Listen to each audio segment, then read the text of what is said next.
So hi everyone, welcome to Raaonline. This is Dr. Stevenson, your faculty for biochemistry. Okay, and in today's session we will be seeing about free radicals and ROS. What do you mean by this ROS? It is reactive oxygen species. Now free radicals. What do you mean by free radicals?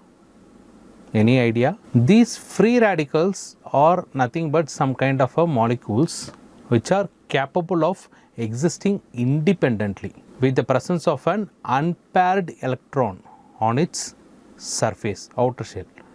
Okay, so what is the property of having an unpaired electron? What is wrong in having an unpaired electron? That is something which is not naturally occurring, right? So if there is an unpaired electron which is present on the outer shell, it means what? These compounds are capable of reacting to any of the thing it meets. You get the point here? Because of that unpairing, it is more reactive. Okay, and it is this high reactivity which causes lots and lots of problems in our body.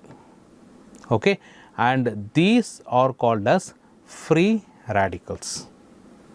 Okay, and I will just tell you why we are not using only free radicals, but we call them as reactive oxygen species just in a moment later. Okay, now this is what is all about free radicals. So free radicals are nothing but these are molecules which contain one or more unpaired electron. Okay, so these are called as free radicals. So what happens if you have an unpaired electron? It means there is going to be much more high reactivity for these kind of molecules. If it is unstable, if that molecule is unstable, if that molecule is going to cause more amount of reaction, it means what? It can cause more amount of damage to that area.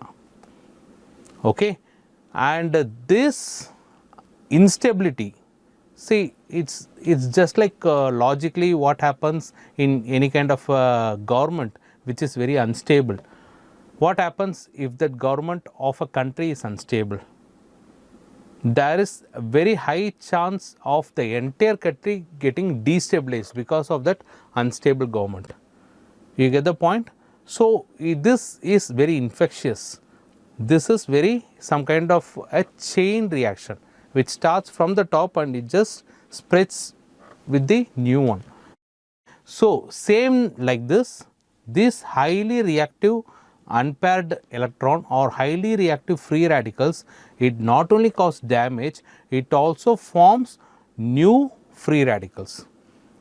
And after some time you see there is more amount of this free radicals which is present in that area, causing even more damage.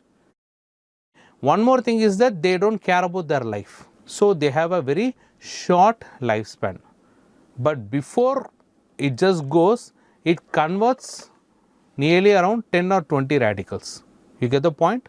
So this is how it just spreads the damage in a very quicker, in a very efficient manner, even though it has a very short lifespan. These are called as free radicals.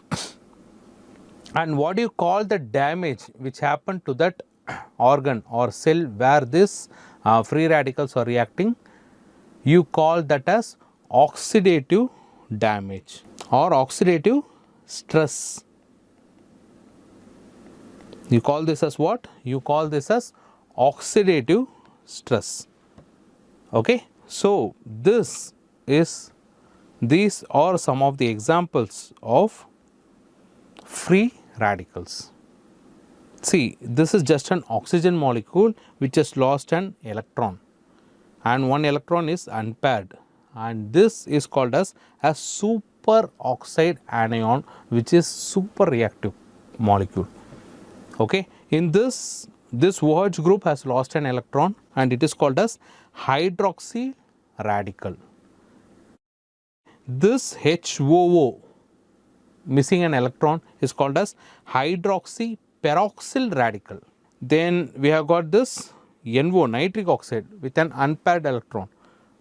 This is called as nitric oxide radical. And then we have got this peroxynitrile area, which has got one unpaired electron. So this is called as peroxynitride radical.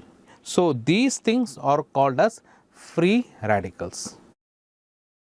But please remember, not only this, sometimes even a stable compound can increase the oxidative stress damage. Say for example, if there is a presence of hydrogen peroxide, or if there is a presence of singlet oxygen. These things does not have an unpaired electron on its outer shell. They are much more stable compounds, but they deliberately do the damage.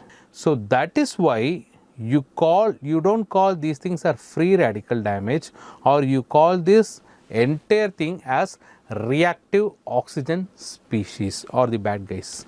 Okay, they are called as reactive oxygen species.